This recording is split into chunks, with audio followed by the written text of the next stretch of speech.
great to be with all of our friends here in Mexico City. It's been quite some time before we have been able to gather together with our friends here. And I'm not exactly sure what our friend David Itik said, but I agree 100% with it. And I think I heard the word London, so I'm assuming he mentioned the fact that we have in consecutive weeks done the Spiritually Hungry podcast in London, then in New York, now in Mexico, next week in Los Angeles. But we're very excited, hopefully, to bring some light, inspiration, consciousness to our friends here. Welcome, welcome, welcome to the Spiritually Hungry podcast, episode 84. You can hear me, right? Okay. All right, so we decided to take our podcast on the road and do some live episodes. And we were talking about the different topics we wanted to discuss. Many different people were coming over to us at the time saying, we want to talk or we want to hear about fear and uncertainty. And then the world got a little bit crazier with Russia and Ukraine situation, and even after and still in this pandemic, I think it's a very timely and appropriate topic. And in fact, I always think it's a timely topic, which is why I wrote a book about fear, because it is something that connects us all. If you're living and you're breathing, fear does come up and exist in your life. And I would say, first of all, if you haven't yet read Fear is Not an Option, it is available in Spanish as well for all of our friends here, to all of our listeners all over the world. Please stop the podcast right now and go ahead and purchase your Fear is Not an Option book. I don't ask him to say these things. I think it's important. I would only add that Kabbalistically we know that there are no coincidences, and that means that everything that happens in the world, certainly pandemics, wars, while there are always reasons and forces behind it, there is also an important lesson, learning, change that each one of us needs to take from it. And the fact that it has become so clear to the world that we are living in such uncertain times is and should be a great impetus for all of us to gain more understanding, consciousness, and tools how we can live, because that's why we're experiencing it, how we can live a life that is with more certainty, that is even amidst of so much chaos, in so much peace. I'm going to tell you a little secret, but it's not a secret to you. And it's illustrated in the news that we've seen recently, but there are no guarantees in life. And the only guarantee we ever have is having that connection and certainty with the Creator. And I know we're going to unpack it, but that is the bottom line of everything we're going to talk about. And a very wise man named Michael Berg told me once, and often I think this is the message you share overwhelmingly with all of us, is that we need to place total trust in the Creator in all situations. You said, the light of the Creator is involved in this. It's exactly what the Creator has prepared for me, and the light in the situation will transform me. And that is a big thing to actually be able to live. First, it's really hard to comprehend in a way, because we bring up things like disease and losing people too soon, wars, bad things happening to good people. It brings up the questions of time, really. And then if you wrap your head around this idea that that is the only certainty of life and really trusting that process, then the next big question is, well, then how do you live it? Absolutely. So I think we'll be answering those questions today. And the truth is, there's no guarantees to a happy, peaceful life. I mean, we go about life thinking that things are going to turn out exactly as we want. We're going to have the amount of kids that we want to have. They're all going to be healthy or as smart as we think they'll be. They'll turn out exactly as we planned. We'll marry the person we planned on marrying. We'll have the job we planned on having. And then those things don't work out. So really, the only certainty we can have is to lean in to the process and make meaning and derive purpose from that and those experiences. I think that's maybe a very important point, that the thought that we ever really have control, that I, you, any one of us actually has control on what is happening, certainly what will happen, is is a silly thought. Unfortunately, we often go through life until something important or chaotic happens with that belief. Unless we really remove from our thought that idea that I can know what is going to happen over the next 1 year, 5 years, 10 years, you can't even begin the process of attaining the consciousness necessary and the tools necessary to be able to have certainty in uncertain times. Well, spending your time in that space of fear, right? We put ourselves outside of ourselves every day in the world, right? The alternative is to do nothing.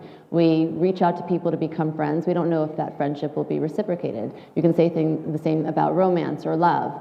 And then we wake up in the middle of the night, 4 a.m. usually, what if this happens? What if that doesn't happen? And all of those things, we place our thoughts and our energy into the fear, into the uncertainty. And there's a far easier way to really look at what is being offered and say, okay, there's no option not to live. I mean, you can certainly avoid living risk, right? Having a risk-averse existence, but then you also have a joy-averse existence. Right, I think this maybe is the most important message from tonight. The fact that every one of us needs to know that we, I and you and every single one of us, can live a life whereby even through the chaotic, uncertain times, we can maintain both certainty and peace. And I think that's really what we want to awaken within ourselves this evening. But it begins with the understanding that it's possible. And we have seen people achieve it. We ourselves have experienced that certainty through chaotic situations. But unless you really understand, first, as we said, that life is uncertain as a base reality. Anytime we thought that I know what is going to happen, how this is going to play out, that was a fallacy. Well, uncertainty basically, by definition, is a lack of clarity in the outcome, but also, I guess, in the process. Right. So again, we think that we'll get married and we know how that marriage is going to end up. It's never usually the way we envisioned it. We think that, again, we bring kids in the world and we never imagine they might grow up, God forbid, to be Ted Bundy, right? I mean, you don't go through life with those kinds of certainties, but we expect to have them. And then when things go in a way that is different from what we expected, then the fear kicks in. So they're very close friends, uncertainty and fear. But fear is a sharper edge because it's like having a crystal ball, like, oh, I feel this so completely. It terrifies me. I feel it in every fiber of my being, where uncertainty kind of just feels vague, but they're really closely related. Right. So the question, of course, is, what is the process by which, because it is a process, and I want to make it clear, this may be the most important work that we do in our lives. You know, sometimes maybe when a person is younger or at a certain point in a person's life, we believe, you know, I can see how things are going to work out. But what is absolutely certain is that every single one of us is going to come to a point in our lives, many of us probably have had many of them, where we just can't make sense of what's going on in our lives and certainly can't make sense of what's going on in the world. So to begin with, I would focus on the work necessary to create, to have the strength of consciousness. And let me be very blunt and say that unless this is a constant focus and work, it's impossible to achieve. If it is something that we focus on and work towards, strong consciousness, then I promise you that we can achieve a life where everybody else is maybe enveloped in chaos and uncertainty, and we feel complete certainty and peace. But to achieve that, there's something, we spoke about this, I think, some months ago in our podcast. We call it mind hygiene, right? That idea that in order for our mind to be strong and certain and at peace through uncertain times, we have to clean our mind. For example, if you are spending your day, or too much of your day, or your week, thinking negative thoughts about other people, thinking even negative thoughts about yourself. Those thoughts cloud the mind. You can listen to 1,000 lectures and 1,000 podcasts about certainty in uncertain times. You will never be able to achieve it. Only if you take seriously the work of cleaning the mind, of what you can call mind hygiene, can you even begin the process to think about how, and using the tools to achieving peace when there's chaos around you. Well, we talk about, in Kabbalah especially, consciousness is everything. But I think we need to stop for a second and say, okay, we can all have consciousness, but very often we have the wrong consciousness. One that is steeped and rooted in fear and doubt and worries and uncertainty. As soon as we feel a pain we didn't have before in our body, or we find a new gray hair, we start to think the worst and we catastrophize. Well, maybe you don't think about the gray hair. Do I have any gray hair? Does that affect you? But we go to those places and it doesn't allow for, there's no pause, right? It's just, we see something, effect. And you're not really living a life where you are in the driver's seat, where you are choosing your consciousness and choosing a higher state of perspective. Right, but absolutely true. But I would say, again, strongly that it starts the step before that. And I ask all of us to ask ourselves the question, today, how many thoughts that are not, let's say, positive, did you have? Or kind or supportive. Kind, supportive. How many of them were negative, were judgmental? In this day, right? In this Just day. today. And know that unless you are actively protecting your mind, which means, again, limiting, we're not meant to be angels, we're not meant to be perfect, but unless you're actively limiting the amount of negative thoughts that you bring into your mind, forget about having peace and certainty through chaotic times. Impossible. I think everybody should really pause and count, like how many negative thoughts did we have today that were rooted in worry, fear, doubt, and just plain or wrong? Negativity towards other people, or judgment of other people. So Michael, how many did you have? That's a good question. Let me count. I think I probably win for the day. Yes. But, But the point is not, again, to be perfect at it, but it is about taking it, maybe the most serious work that we must do. Because without that, nothing we say tonight and no podcast, book, wisdom you ever hear will be able to give you a sense of certainty and peace, which is absolutely possible for every single one of us through those chaotic times. So again, I do think it's a point to take 3 or 5 seconds for every one of us to think about this day. How many negative thoughts did we have about ourselves? How many negative thoughts did we have about other people? How many thoughts of fear, of doubt, of anger did we allow to enter into our mind? You know, throughout the pandemic, even when you walk into this hotel, or when you walk into many stores, they give you the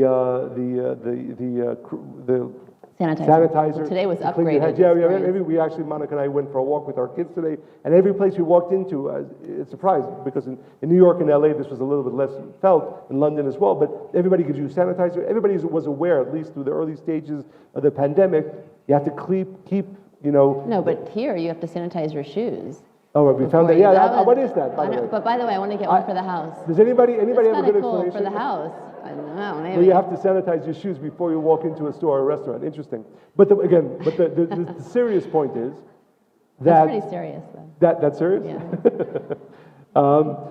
That we are not, none of us, are keeping our mind sanitized enough.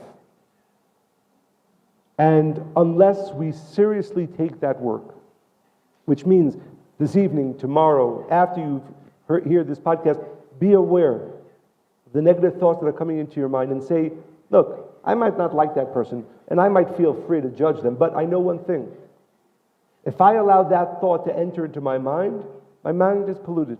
Well, you have to know what's at stake. So you said there was a step before the step I suggested, but I think there's a step before that, and that is what is at stake here? What will we lose? And if you spend enough time in this state of mind, you basically lose days, and then you lose weeks, and then you lose years, and then the fear gets stronger and stronger, and those things that you imagine the worst case scenario now are really polluting your mind, and you can't even see anything else. So it's a wasted life, because you're spending time either in the past about things you feel badly about that you did, or worried about the future, what might happen or what might never happen. And so what happened to this day? What happens to tomorrow? What happens to the next day? So does anybody come to mind that you've met that they were so rooted in fear of the unknown that they basically stopped their life? They didn't get married, or they didn't have kids, or they didn't do the things that they really desired because they were afraid of the outcome. Absolutely. I mean, again, we have the merit to meet so many people all over the world. Great, tell us the story. A person that I can think of. Well, I know somebody when it came to children, when they were so afraid of what kind of parent they would be. They came from a broken home, and they saw parenting that wasn't exactly right. And therefore they decided that they would either never have children, or they wanted to take a long time before they were willing to have children. And again, that one example of so many. We know people, for example, who are worried that they'll never find their soulmate, will never find the person who really fulfills them. And therefore they either delay or unfortunately never come to marry or be with their soulmate. The idea that you said, which is so important, the reason why this is so important is because nothing steals joy and happiness from our lives. Nothing steals time from our lives as much as fear and uncertainty. You know what comes to mind? I don't know, I always assume people know us, but maybe you don't know everything about us. We have 4 kids, and our second son was born with Down syndrome, which is just a side note for the story, but he graduated from high school a year ago. And I remember at his graduation, it was a room filled with parents who I think were experiencing the same emotions we had. They were moved, there were tears. It was seeing, I think that the way that our children came into the world, everybody in that room was different than most parents experience. There was some fear around it, uncertainty, unknown. The doctors scared us beyond when Josh was born, but he is actually one of the most fearless people I know, and he doesn't worry about anything, and he's certain that he will have all the things he desires, a wife, whatever it's absolutely happening. He's going to join a basketball team. He lives life in this beautiful reality for him. But I remember sitting in that room, and I thought, so our births didn't happen the way, everybody in that room, right, the way that we expected. The first few days of welcoming our children were not to be expected, but the overwhelming pride and joy on everybody's face was unanimous. Everybody had that. And then I thought, if you are so worried about outcome, right, sometimes the things that you don't want are better than the things that you actually wanted. And everybody in that room was full of pride and joy and happiness, because what we had wanted or hoped for, what actually came about was much better than that. Absolutely, and it brings to mind a famous quote that I'm sure many of us have heard before. Marcus Aurelius, who was seen as one of the most benevolent of the rulers at the time, he was also, those of you who know the history, he was a very good friend of a great Kabbalist. His name is Rabbi Yehuda Nasi. But Marcus Aurelius wrote many words of wisdom. And one of them, and I think this is really one of the tools and ways that we want to develop for ourselves and hopefully for everybody here tonight and our listeners, is this idea that what stands in the way is the way. Right? Because, like you said, we think that we can plan and direct our lives for what is best for us. And then when something happens that is outside of either what we thought we desired or what is outside what our plan is, suddenly we're taken aback. This is bad, this might be terrible, rather than realizing, and I think this is the work of consciousness, and it only comes true to us when it is practiced consistently, that when you realize that what is in the way actually is the way, which means that what is happening that I have not planned, what is happening that is outside of my plan actually will, either immediately or over time, be what is more better for me than anything that I would have planned myself. But you need to shift your consciousness, and you need to be all in and jump into the messiness of it, the stickiness of it, the discomfort of it, to be able to find the gem and the pearl that's really there all along. And you need to practice it. Of course. So another question I would ask every one of our listeners, everyone here tonight, when was the last time that something happened that you didn't want to happen, that you didn't plan on happening, from bad to terrible, that you were able to stop and say, even if you didn't, of course, you don't know how, the obstacle in the way is the way. This, even though it's not clear to me You should how. put that on a t-shirt. I like that. Yes? Okay, there you go. Soon you'll be able to buy it on spirituallyhungry.com. Somebody write that down. Right. When was the last time, or ever in your life, have you ever come to a situation like that, again, from bad to terrible, that you said, not only, again, the obstacle in the way is the way, that not only am I not upset, disappointed, angered, going to spend the next 3 days worrying about it, but actually know without knowing that this situation that has entered into my life is actually perfect for me, and actually is what is going to, in some way, make me better, make my life better, make my family better, and practice.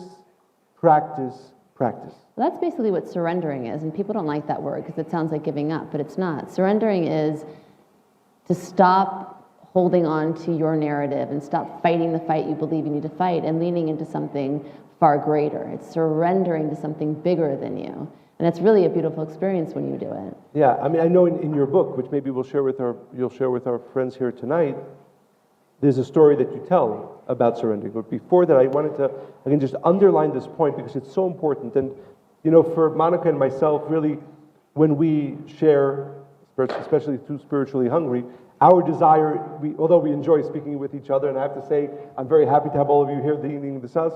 I was so excited to spend an hour or so talking with Monica. It's one of our date nights during the week.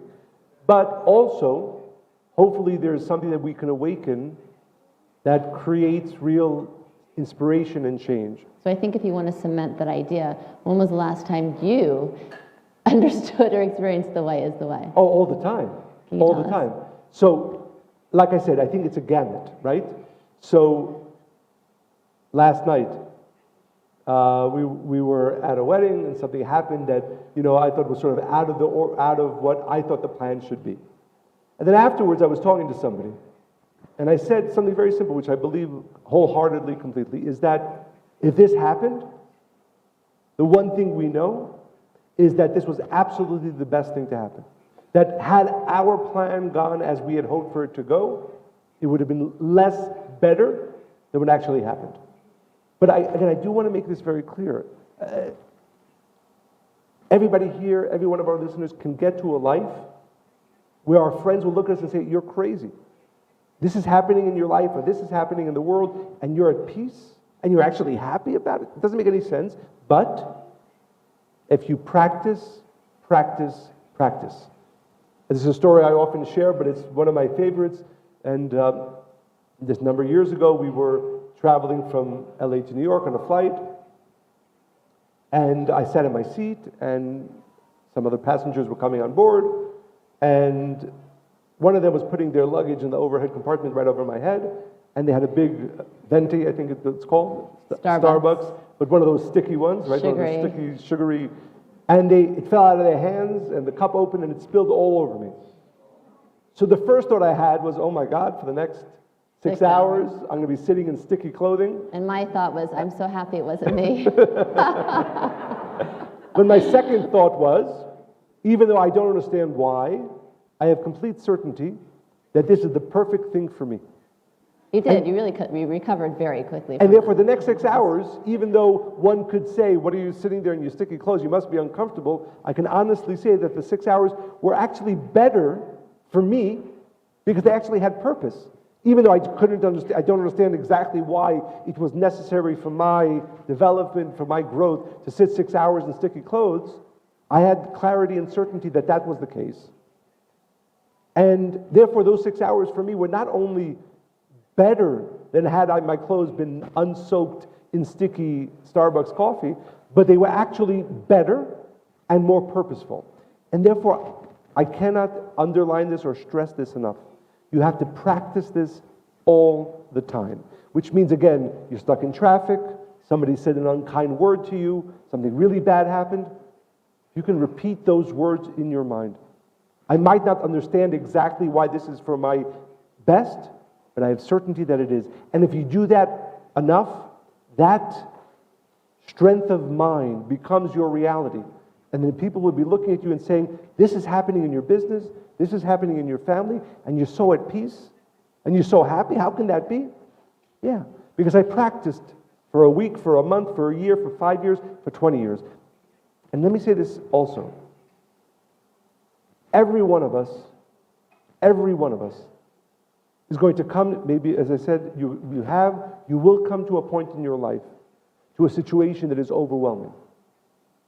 And unless you practice this strength of mind, this consciousness for 5 years prior, 10 years prior, 20 years prior, you will be overwhelmed. You will not know what to do. You'll be filled with fear and with confusion. But if you practice starting today, for the next day, month, year, 5 years, I promise you, you will get to those situations, and people around you will not understand how, but you will be at peace, and you will be fulfilled, and you will be happier through that process than not. Well, in Secrets of the Zohar, Sorry, but we promised for you to share a story of your surrender. I didn't promise. You I suggested. promised. I didn't say anything like that. What are you talking about? I have other intentions. I'll share it if you want me to later. Okay. I'll remind you. Let me make a note 1 second. Or you could just read the book. Once again, if you haven't yet read Fear is Not an Option, please make sure. It's a chapter on surrender. So Secrets of the Zohar, you wrote, from our birth until the day we leave this world, fear is a constant challenge in our lives. So I look at it kind of like, if we understand there is a healthy place for all of our negative emotions. And they're there to wake us up and to shift and to change and to see the way we're living in a different way, to challenge ourselves. So it's not that we want, that fear is horrible. We need to eradicate it, but we also need to understand it and we need to let go of it.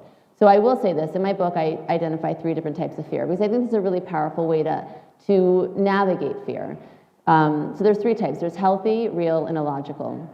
Healthy is as it sounds. It's set up for your survival and your protection. It's there to keep us safe. Like, don't put your hand over an open flame. It could burn a person. Don't go too close to an edge of the cliff because you could fall. It's all of those things that keep us safe. And intuition is a part of that as well. It reminds me of this story because people often confuse fear and intuition. How do you know if, for instance, you go into you park your car in a lot underground every day and you fear every day that something's going to happen. There will be somebody there that will cause harm or danger. But if you have that thought every day, chances are it's not intuition because you have the thought every single day, right? It's something that you are just afraid of. Intuition would be you never have that thought, and then one day you have the thought. I would say take it seriously. And you remember that actor, John Larroquette from, what was it, Night Court. I don't know if anybody here, I think that's not something. It's older. Anyway, he's an actor. It was actually one of my, for those American listeners, that was one of my favorite shows. Yeah, I never watched it, but I liked the story about him. So it got my attention because he's from New Orleans like me, and he had a childhood friend that they nicknamed Hannibal. I don't really know why, but it sounds like another interesting story. And they had a lot in common. They both suffered from alcoholism. They had a very turbulent childhood. And so they bonded in that way. And for whatever reason, one day he kept thinking, or 1 week, about his friend. And his friend never answered the phone, so he couldn't call him. So to actually check on him, he had to fly to New Orleans to go and see what was going on. And he tried to ring the doorbell. He couldn't get in. He found another way into the building. And he goes to the door, and he sees this king cake, which is a famous cake during Mardi Gras. I'm giving you like a history in my childhood that made me very happy, but it was sitting outside the door for 2 weeks. So then he got really worried and he broke the door in, and his friend had died 2 weeks earlier. So that is that intuition, right? Of course he was worried, he was fearful, but there is a place for that. So that is healthy fear.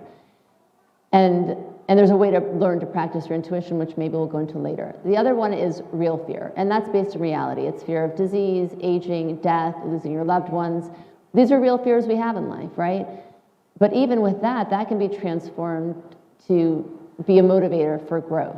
So for instance, if we take the idea of losing loved ones, then make sure the time you spend with the people you love is purposeful, is fun, is engaging, and then you're saying I love you, you're not fighting and picking, and you're certainly not ruminating that thought over and over again of the day will come where I won't have them. You really experience them fully. So that also can be a good fear. Then there's illogical fear, and this is where most of our fears stem from. It's fear of elevators and snakes and rejection, flying, public speaking. It's all of those things that keep us small, that keep us from living our dreams, that keep us paralyzed in a state of constant worry and doubt. And that is what really stops us from living the life we're meant to live. Because we take all of those illogical fears seriously, and we think about the what ifs, and if this happens and that happens, and we just stay in this little box where we never make people too upset, or we never make too much noise, or we never go after the things that we want to do because we're worried about the outcome. And that is the fear that needs to be eradicated. Yeah, as you were saying that, it reminded me of a story, but you tell much better than I, so once again, Is it I'll another ask story you. about me? Yes, no, that's not about you. A number of years ago, we were flying with our friends in a small plane from LA to Las Vegas.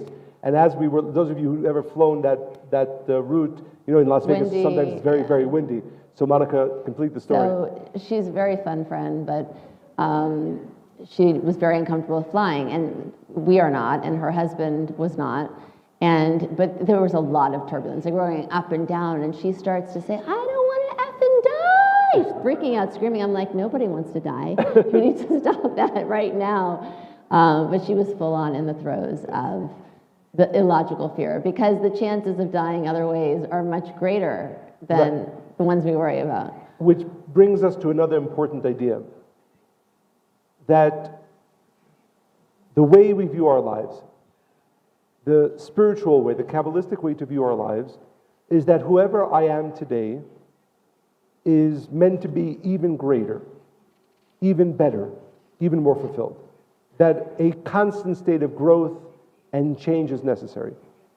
If you don't live your life in that way, then the next thing I'm going to say is going to be even more difficult. But I want all of our friends, all of our listeners, everybody here to think about that. That if we view our lives as a process of growth and change, that who I am today, speaking for myself, I want to be a different person tomorrow. I want to be a more transformed, changed, elevated version of myself next week. Then that leads us to the understanding of why situations occur that were not in my plan. Because every single one of those are perfectly created so that I can bring forth, make manifest the greater strength, greater version of myself. Why did I have to sit for 6 hours in sticky clothes? Because you wanted to entertain me. also, but also because that process, even though I can't understand the specifics of it, made me a better person, elevated me, transformed me. And when you view life in that way, that whoever I am today, I am meant to be a different version tomorrow and the next day. That is one of the most powerful ways to be able to embrace all the unthought, all the unplanned aspects that come into our lives. Understanding that they are perfect for me, that they were created in such a way to bring out of me. Each one of us has much greater power, happiness, wisdom than we're currently manifesting. No matter what you're doing, and hopefully many of us are doing very important and great things with our lives. But I know, and we should all know clearly, that there is so much more within me. And therefore, I have to always be growing and changing. But, and this is the ancient Hebrew word, nisayon, which means challenges or tests, are necessary. And they have a very clear and perfect purpose. Going through this is how I transform, is how I elevate, is how I manifest from me the greater version of myself. And therefore, in the ancient Hebrew, it's not coincidental that the word for elevation, or nes, is the same word for nisayon, challenges and tests. And if you live your life in that way, that is how you, with joy and maybe even greater happiness, embrace, call it surrender, but embrace those unplanned situations. Because I know that the reason why this is coming into my life is perfectly, even that, is perfectly set up. I'm thinking about our listeners who didn't know what just happened, but okay.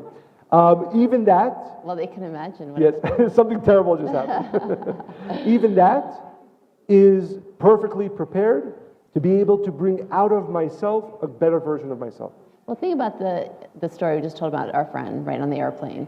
So you can either panic full on in that moment. You can say, okay, here's an opportunity for me to flex that muscle. Of course, you have to be in the game, right? You have to realize that that's something you want to flex and you want to build. But it's those moments each and every day. Or, you come, let's say you come to Mexico and the elevation's giving you a headache and the pollution and whatever else. Okay, what's the opportunity? What can I actually, do I take it as a sign as I wasn't meant to come, or I shouldn't be here, or it's something bad is about to happen? Or is it an opportunity to flex that muscle? And that really has to be the way that you kind of navigate life. Because again, fear will be along for the journey. It's part of what is necessary for us to reach our evolved self. Absolutely. And if I can, You may. there's a deeper concept here, and I hope sometimes Monica helps me unpack. Challenges is a good word too, as we just said.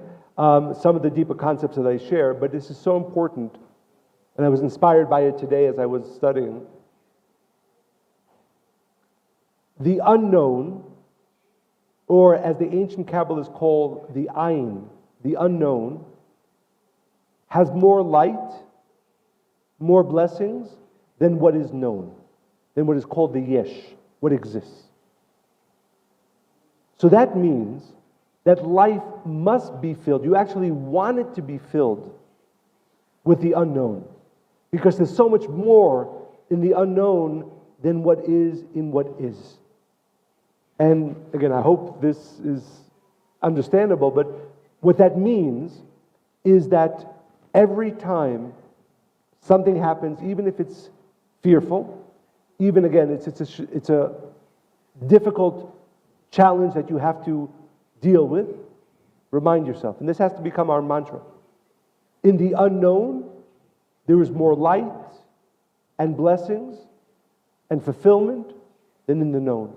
And therefore, when the unknown occurs, what are all of our fears, most of our fears, 90%, 99% of our fears, not from what is here, what it is, but the unknown. We are born with the fear of the unknown. But if you practice this thought, the unknown is greater, has more blessings for me than the known, then I don't want to know. I'm actually happier when my plan doesn't go to plan, when the situation that comes into my life is completely against, or again, even challenging, or even fear awakening. Because I know that in that unknown, there is more light, there is more blessings than any of the yesh, any of the known that I already have. Well, that takes us, I think the story of Josh's graduation is a perfect example. I think that really explains the feeling that I had that day. Everybody in that room really embraced the unknown. Nobody knew how their child, we never do, right? But we're under the illusion that we know how our children will turn out, right? Can I challenge you? I'd love to be challenged. So we don't know what the process was for all of those families. And let's talk about it, because I think it's so important. So Josh was born almost 21 years, 20 years ago. And from that moment, we had two options. We could have listened to the doctors and all the negative things that they said, and all the things that he won't do. So we could have lived 20 years in fear, 20 years in doubt, 20 years of unknown that leads to fear, Rather, we chose a different path. Do you remember, though, at first I was like, what's going to happen when he hits puberty and what's going to happen at this age? And then I said, I don't even know. I mean, let's look at today. And then tomorrow, let's look at tomorrow. Because you can put yourself in a whole spiral of doubt. But unfortunately, we know people who went through that process, and it's possible people in that room in the graduation were families that started from day one with fear of the unknown and lived 20 years in fear, only to realize, hopefully 20 years later, it is much better than we thought. Yes. And that's why it goes back to But that's not a challenge. I agree with you. Yes, yes. No, but what I'm saying is those families in the room, we don't know if their life for the past 20 years was filled with doubt and uncertainty. I don't know. And I'm sure that they probably had a harder path because we had a spiritual foundation to fall on. But what awakened me that day is that everybody had the same look on their face that we had. They were tears of joy and pride. And I don't know what took them to get there, but that was the experience. It was not, nobody was suffering in that room. Absolutely. Yeah, and to the point that, like you said earlier, hopefully part of the awakening from this evening is that I will not allow fear of the unknown to steal a moment of joy from the now. Unfortunately, too many of us do it too often. And again, none of us are perfect, and none of us are meant to be perfect, but the understanding that through practice, through wisdom, we can actually live a life that is more not known, because none of us will ever get to known. The future is always going to be unknown, but the embracing and the joy of the unknown. And like I said before, I think because we do see this, and there's a story, again, that Monica often shares. We were here in Mexico probably over 25 years ago. We were actually in Acapulco, and there was a big earthquake. We were staying at a hotel with the Rav, with my father. We're on the 20th floor. 20th floor, and it was a big earthquake. I forget exactly how big, but it was a big earthquake. And I'm sure everybody in this room knows, but maybe of our listeners, the hotel was swaying. Everybody in the hotel ran down not to the outside. And the Rav, my father, was eating a steak at the was time. Was eating dinner, and again, he had lived his life practicing everything we spoke about this evening. And after everybody ran outside and everybody came back, maybe by the way, but when I say he's eating a steak very slowly, the Rav was a slow eater, but we're swaying. We stayed with the Rav, eating like it's like nothing's happening. I mean, really, like nothing was happening outside of enjoying dinner. And therefore, what I'm so excited to share this evening is the fact that imagine what your life will be like if through an earthquake, either actual or in our lives, you are able to maintain that certainty. And we've seen it, it's possible. We've acted, I'm sure many of us in times have acted in this way. We too often allow the theft of our moments of our days through fear, and there's another way, and that's the understanding. There's another way. So you brought up perfectionism, and I just want to bring up 3 points of things that we don't recognize as fear, but they are rooted in fear. So this is where it hides. The first is perfectionism. The need to be perfect is a mask we wear to protect ourselves from criticism and rejection. So we use these places that are actually motivated by fear, right? But we don't recognize it. So perfection is very much fear-based. The other is settling. Settling for less than you deserve is a powerful indicator. You're letting your need for certainty, but not as we understand certainty, the need for security, for comfort. For knowing the future. For knowing to run your life. If you don't have an extraordinary, passionate relationship and a job you absolutely love, you're living in fear. And procrastination, always putting your goals off until tomorrow or when I have more time, and a classic delay tactic of those who are living in fear. I used to be a big procrastinator until the day I realized that people who procrastinate are just worried about they're unsure of the outcome, so then they actually delay finding out what that would be. Absolutely. Something else you wanted to share? Why you want to end the evening? Yes. No, not the evening, but just, by the way, I'm sure many of our listeners, our friends here know, in a few moments we'll be open to questions, and I really hope that part of our joy in traveling throughout the world and sharing the Spiritually Hungry podcast is both hearing and interacting with our friends. Well, I do want to share one other tool, because I mean, we talked about a lot of ideas, but I want to just ground it a little bit so people can actualize what we're discussing. And this inspired me. It's actually something from Theta Healing. But it's a powerful question. So when we are facing fear, we can ask ourselves, what is the worst thing that can happen, right? Because what happens, again, when the turbulence in the plane, oh my God, it's going to crash and die, we're going to die. But what's really the fear? Like, what's the bottom line of that? So here's one example. If you ask a person, what is your greatest fear? And they answer, their fear is being poor, let's say. So what will happen if you're poor? I'll be on the street. And what if you're on the street? I'll suffer and die. And what if you suffer and die? I'll become nothing. So the fear wasn't really about being poor, it was about being nothing. And in this case, the work would then be to focus on understanding the infinite nature of your soul and building a connection with your soul versus working on fears around security, right? So, and that's why it's important to unpack fear. It's important to know yourself, to be emotionally intelligent. So the things we think we fear are not really what we fear. There's something else that's underlying. And when you recognize it, when you name the fear, it's easier to transform it. I do have a conclusion, but... Yeah, I was going to say, no, one more. It's interesting. We have a friend who, in this moment, is going through different challenges in his business. And I had this conversation with him. So this is somebody who, regardless of how he has a few businesses, how this one business goes, he does not have to worry, really, about his life. And I had this conversation, what are you worried about? And he's up late at night and worried and taking care of things and literally stealing months of joy. And I said, let's talk about this logically. Let's assume the worst thing happens and this business goes out of business and you lose all the money that you invested. Are you or your family are going to have to worry about what you're going to eat, where you're going to live, what you're going to do? He said, absolutely not. I said, so how silly would it be? Yes, of course it's important to find a way to fix the business, find a way to make it work, amazing. But the fear? But that's the story. It's the fear of being nothing. Exactly. And we came to the point that it wasn't about the business, and it wasn't about the money. It was actually about the idea of how can I fail?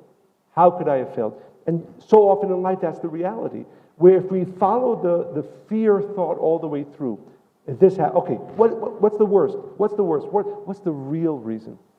We'll find that we're allowing what I would say ultimately silly reasons that are born from that fear to steal time from our lives. So let's wrap it up in a nutshell, right? We go to great measures to protect things in life, right? When you leave your house, you turn on the alarm and lock the doors. When you get in the car and you get out of it, you put the alarm on. If you ride a bike, you secure it to a rack. You put your money in the bank, you put your jewelry in the safes. You do all these things, great measures to go to protect the things that you appreciate. And it seems obvious, right? Because the alternative would just let people take your things. But we don't guard the things that are most valuable to us, really. And that is our potential. And we allow fear to steal that from us each and every day when we feed the fear rather than challenge it. Absolutely. And I would say if I can leave all of you maybe with 4 thoughts that we spoke about this evening. First, that a life, I would say without any type of fear, but at least with much less fear than any of us experience now, is absolutely not only possible, but what we're meant to achieve. The only way to get there is by protecting our consciousness, by protecting our mind, not allowing our mind, as we do all the time, to be polluted by negative thoughts. That's the prerequisite of achieving a life of certainty through any type of uncertainty that comes into our lives. Third, the understanding that the reason why things do not go as planned is only one. Why did this happen? Why did this challenge occur? Why did this problem happen in my business? Why did this problem happen in my life, in my family, chas v'shalom? Is because this situation is meant to change me, to elevate me in such a way that my greater potential becomes revealed. And it's perfect for that. And then fourth, practice, practice, practice. You get stuck in traffic, there's a small problem, only if you are practicing this thought, that the obstacle is the way, as Marcus Aurelius said, then you'll find in a year, in 5 years, maybe even bigger challenges happen. People will be looking at you saying, how? How are you so happy? How are you so at peace with all this happening? I've practiced for 5 years. I've practiced for 20 years. That's how. So, as we often say, we hope that our friends here tonight, here in Mexico City, all of our listeners all over the world, that we have inspired. And as I said, for me, the reason this topic is so important, because maybe this is the most important work that we must be doing every day of our lives, because the benefit of it is so great. But I hope you enjoyed, our friends here enjoyed our time here, our sharing of some inspiration and wisdom, as much as Monica and I enjoyed sharing it. Maybe more importantly, that it actually creates a change in your life. And now we're Open to for questions. Yes, please. questions. Please participate. Yes.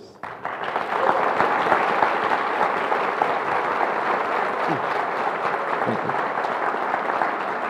Please, the microphone.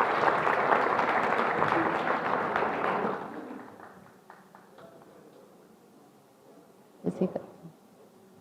So if you have a question, just come over here to this to mic. David here. We need a translation. We have a headset. We need it, unless it's in English. Our Spanish is not yet that fluent. So if there's something going here. Oh, English, perfect. Here we go.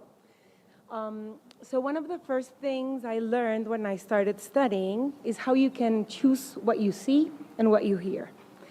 And in my case, and due to my personality and job, I have chosen to watch the news. So my question is, how can I protect myself from this opening I'm creating? Not watching the news is not an option. How can I protect myself from all these fears, real, irrational, that I'm seeing through the media? But why do you have to watch the news? Because why do I have to watch it? I really enjoyed it. I like knowing about social, political issues, current issues, and because of my job, I need to be informed. It's not an option not to know what's happening with the political situation, let's put it that way. Plus, I'm a journalist. Used to be a journalist, but well, I would say two things.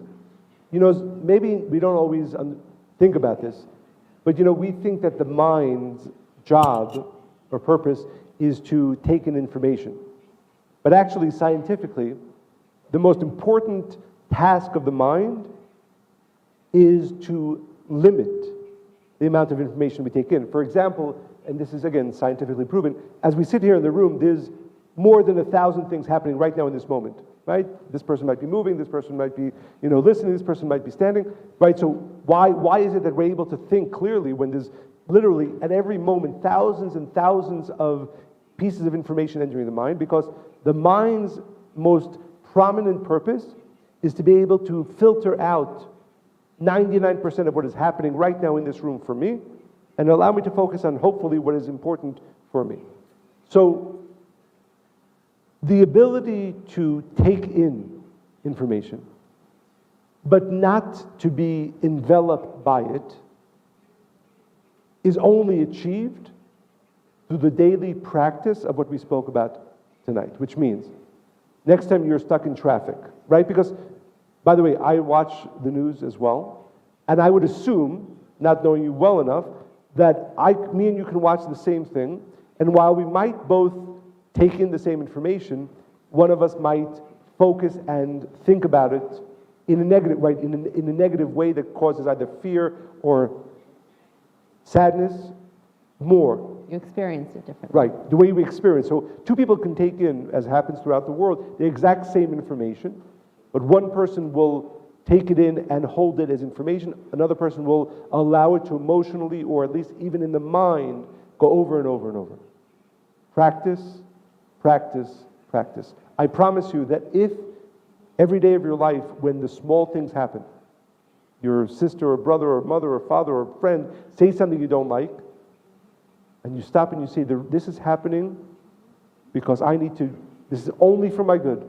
The obstacle is the way. What is in the way is the way. And you will find that then you will watch the same thing that a week ago got you so upset, and you spent 5 hours, maybe 5 days, thinking about it, and it makes you sad, and it doesn't anymore, or at least less. Number one. Number two, I would question when you say, and again, you have to watch it, you know, we have to ask, we have to be very thoughtful about what we do allow into our lives. And sometimes we say, I have to, but it might not be, do I have to do 100% or is 70% enough? If we are truly aware of the need for mind hygiene, we're much more thoughtful. Maybe instead of, again, watching 5 hours, we watch 2 hours. Instead of 2 hours, we watch 1 hour. The reason we allow ourselves to go into those situations is because we don't enough appreciate the importance of mind hygiene. So those are the two things I would say. Practice, practice, practice in all areas, and you'll find that watching the same thing creates a negative reality for you less than before. And second, awaken a greater appreciation for the need for you, and for all of us really, of course, to protect our mind. Thank you. You know, when I ruptured my tendon, I was not able to move around a lot after the surgery. And so I'd have the news on while I was working. I mean, I never really watched TV. And it struck me that a lot of the news was creating the way the narrative is. It's very alarmist. Like, you know, even about Thanksgiving, you better run and get your turkeys. This year we're running out. Is there Thanksgiving? I don't know, but there's Thanksgiving in the world. And it's everybody eats turkey for the most part. And I'm like, first of all, I don't eat turkey. I'm like, I don't care. But and I realized throughout the day, I'm like thinking about like there's a lack, right? We're running out of gas. And while there may be some aspect of truth, I don't need to accept that as complete truth, right? So again, as Michael was saying, to protect your thoughts and how much you allow to influence you and come in, because there are other agendas in the things that we watch, even in the news that's reported. And also, know that your mind is going to, it hears these things, and there's something called negativity bias, which is it's going to protect you as soon as there's a perceived threat. How can I protect my sense of survival? And it's something I actually wanted to talk about, because if we look back at like 10,000 years ago, and you look back at hunters and gatherers, their day-to-day was about survival. So let's say they visited 10 caves in a day, right, to go look for food. And then they looked for nests and eggs, and all but one cave they found eggs, but in one cave they found a bear. What are they going to remember from that experience? They're going to remember the bear. Why? So they can be cautious in their day-to-day activities. They can make sure, so you're going to gather all this information and you're going to hold on to it because you feel like you need to protect yourself. So just be aware of everything, right? You can be informed, but you don't have to be threatened or feel threatened. You can be informed but not feel worried, right? You can take active measures and steps to make sure that you feel secure and you're able to influence others to also feel positive in that way. And I would only add to that Kabbalistically, there's a very simple test to know whether the information we're gathering is the right information, whether the emotion we're feeling is the right emotion. Simple test. Is this emotion propelling me to action, to do, or is it stopping me? Is it making me not do? Is it making me down or up? And up doesn't mean happy, but I see something, I'm going to act upon it. If you find anything you watch or anything you listen to, anything you do, any thoughts that you have stop you from action, then you have to limit those. The only thoughts you want to allow and the only information you want to allow is information that propels you to do. Information that, and emotions that lead you to action. Thank you so much. Thank you. Thank you.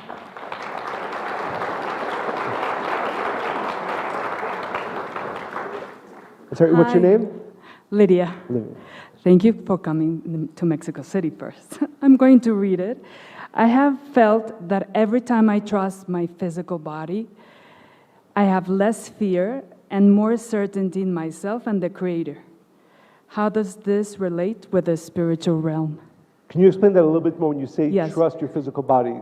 Because when I was little, for example, I was like in illnesses and everything, and now I'm much more healthier. So now I trust my body and I feel certainty.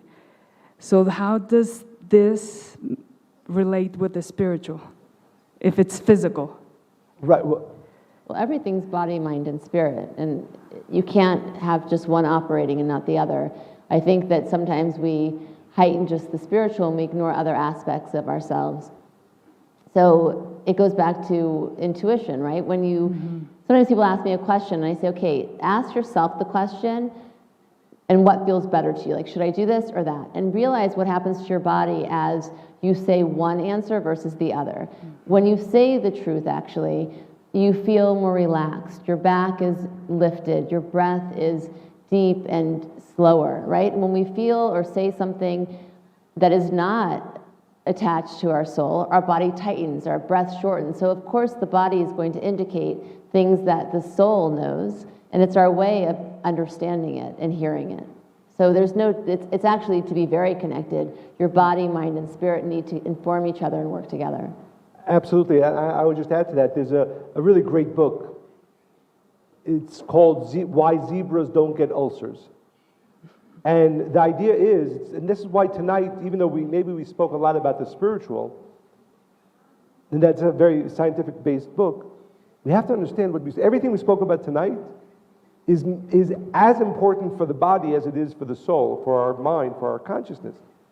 Because living in fear, and this is scientifically proven, is actually what creates so much of our disease, so much of our issues within our body. So it is not, to be very clear, everything we spoke about tonight is not simply spiritual concepts, even consciousness, as one would call it, or even hygiene of the mind, but actually, and this is, again, another promise, that as you develop these strengths in the mind, or even from a spiritual place, it will actually be better for your body.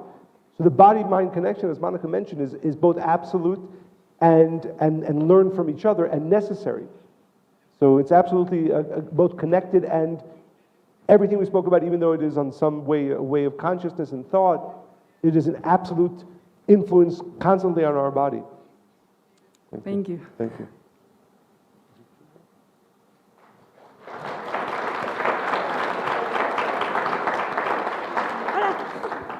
Hi, Monica. Hi. Hi. What's your name? Andrea. Andrea. Thank you. Okay, I'm gonna translate. ¿Ya vi? Ya. Sí, sí. ¿Cómo le haces para no transmitirle miedo a tus sobrinos o tus hijos? How does one do not to pass his own or her own fears to other people, including kids or nephews? We need to work on them. But that's a very, very good question. And I'll just begin it by saying that tonight, again, what we shared tonight is so important. Again, what we shared tonight was not our own wisdom. It's wisdom from ancient teachers. Because besides, as we just said before, the influence on the body and disease, the influence on our children, on our families, it's actually a scientific fact that just as disease is transferred one person to the other contagiously, if you're sitting next to somebody who's nervous, that to some degree will absolutely influence you. You catch fear from those around you. So those of us who think about ourselves, parents, friends, the reason we want to get better at this is not just for ourselves, but I don't want my children to be affected by any fear. If you're sitting in a room with your kids and you're fearful, whether or not they ever hear a word of why, they have now gotten some more fear into their lives. So this work is so important, again, not just for ourselves, not just for our mind, not just for our body, but also because we are feeding everybody around us with where we are. Fear, they get fear. Certainty, they get certainty. So the only thing I would say is listen to this podcast and use it, because the practice we spoke about, the understanding that everything that is happening in my life is the way to elevate me, and therefore I am able to experience the challenges in a way that does not create fear, or at least creates less fear. I need that. I need to be working on that and practicing that because I want my children, I want my friends around me, I want everybody who comes in contact with me to not be receiving the contagion of fear, but rather receiving the energy of peace that exists within me. And it is absolutely, again, as I said before, there are many scientific studies on this. This is an absolute fact that our state of mind, our emotional state certainly, influences those around us. Absolutely. So the need for practice, the need for really investing the time and effort of everything we spoke tonight is so important, not just for ourselves, but yes, for our family members, for those around us, for our friends, because we are influencing them absolutely all the time, whether they even hear about what we're fearing or what we're uncertain about. Absolutely. I just want to add, and I wrote about this in Fear is Not an Option, but I used to have a fear of elevators. And it was an illogical fear, but I had it since I was probably 6 years old. And I remember when I was younger, I thought, not when I was younger, when I was older, I thought, okay, well, where did this fear come from? You know, did my mom lock me in small boxes? You know, how did I develop this? Because it just started one day. No, not that I can recall. But I remember one day I was in an elevator and I became terrified that the doors wouldn't open. I was hyperventilating and pulling my shirt up and down. I mean, I was not even a teenager, so it was G-rated. But then when we moved to New York and I had had enough experience with fear and life, and I had started working on Fear is Not an Option, I realized that I'm stronger than the fear and I don't need to take the fear with me. And you know, I used to climb up 20 flights of stairs in LA to avoid the elevator. But in New York, there's elevators everywhere, and that's not possible. So I don't have that fear anymore. But funnily enough, one of my kids, I'm not going to out that one, developed the fear same age. And I thought, you know, she never saw me have the fear because by the time she was born, I overcame the fear. So how did she have the fear? Where did it come from? And there is something called epigenetics, which is whatever your ancestors or your parents parents did or thought actually is encoded in the child. So if your great-great-grandfather smoked, that actually affects you today even. But besides that, what I do, so the point is, even if I hadn't overcome the fear of elevators, you can still offer the remedy to her and maybe she could overcome it, right? So whenever we take an elevator now, we tell jokes, we tell riddles, and I also remind her this is not who you want to be ultimately. You want to be somebody where fear doesn't stop you from going to explore or being curious or doing things that frighten you, right? So help work through the process even if you're not there yet. Yeah. Thank you. We'll do one more question. Yeah.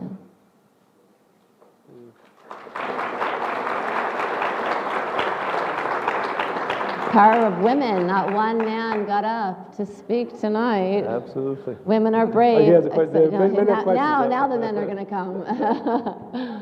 You see. Buenas noches. Good evening. Okay. What's your name, sorry? Te he escuchado hablar, los he escuchado ambos hablar todo el tiempo de espiritualidad. Y si bien es cierto, ahorita en este momento en otro continente hay una guerra, es real. No es un miedo irreal, está existiendo, ahí está. So I've listened to you tonight to speak about spirituality, and there's a reality happening on the other side of the world, which is a war, and it's something real that it's happening. Y me gustaría hacerles dos preguntas. And I would like to ask two questions here. La primera es, me ayuden a decirle algo a mi alma con respecto a eso, nos está escuchando. Estoy teniendo muchas herramientas para poderlo comprender y entender. Repite la pregunta.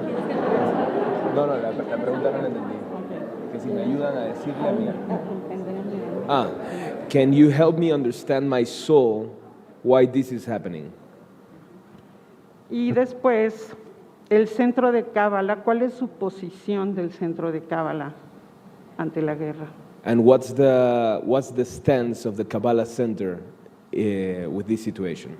So I'll answer the question, both questions with one answer. Rav Ashlag, the founder of the center, writes that in our world, there's two groups of people.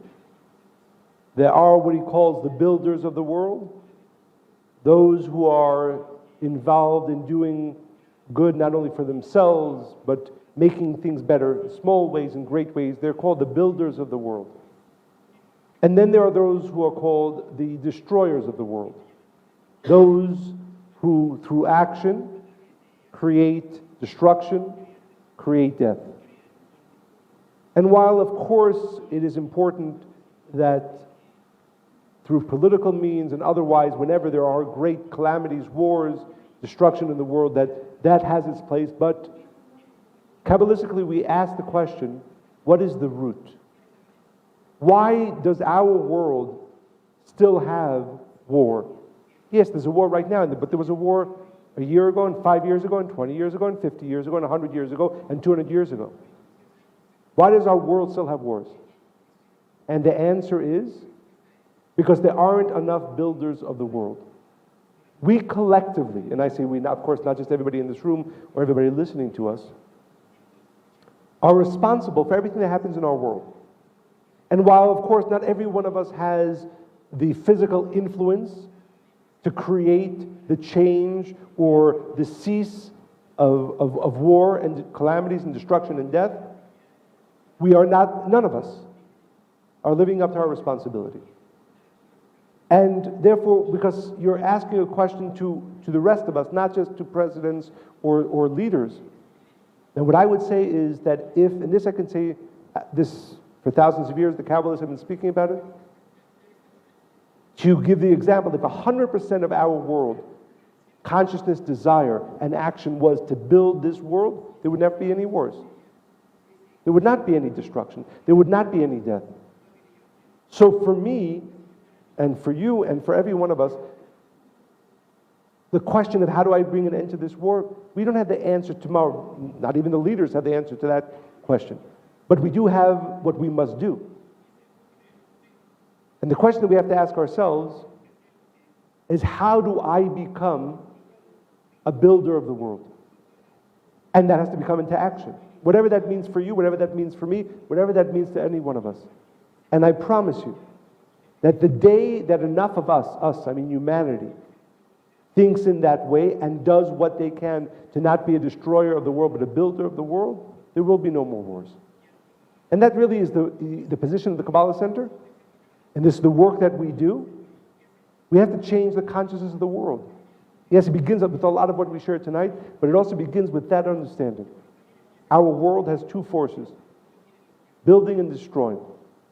And the only question that I have to ask myself is, how do I manifest? How do I become more strongly a builder of the world?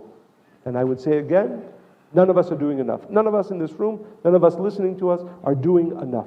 We can do more. And that's not, I can't call it the answer, but that's a direction. And really, if you want to ask the question, why does the Kabbalah Center exist? That's the reason it exists. Because we know that when this consciousness permeates the world, when more and more, at least, let's call it 51% of humanity, desires and pushes themselves to be a builder in their life, in whatever sphere of influence that they have, wars will not exist. So that's the question that has to be, we have to ask ourselves. I know I'm not doing enough. I know that I want to be a builder of this world. What can I do more? And when that question permeates more and more people, not only does more good happen, but ultimately, yes, there can be no more wars if the majority of the world is of this consciousness, is of this desire. Thank you. Gracias.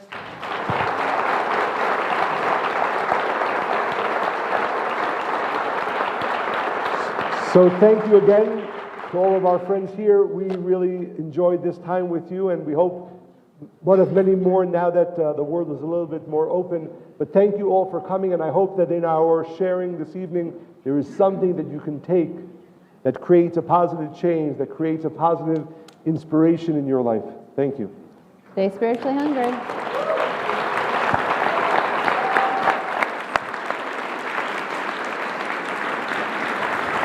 Gracias, Michael y Mónica.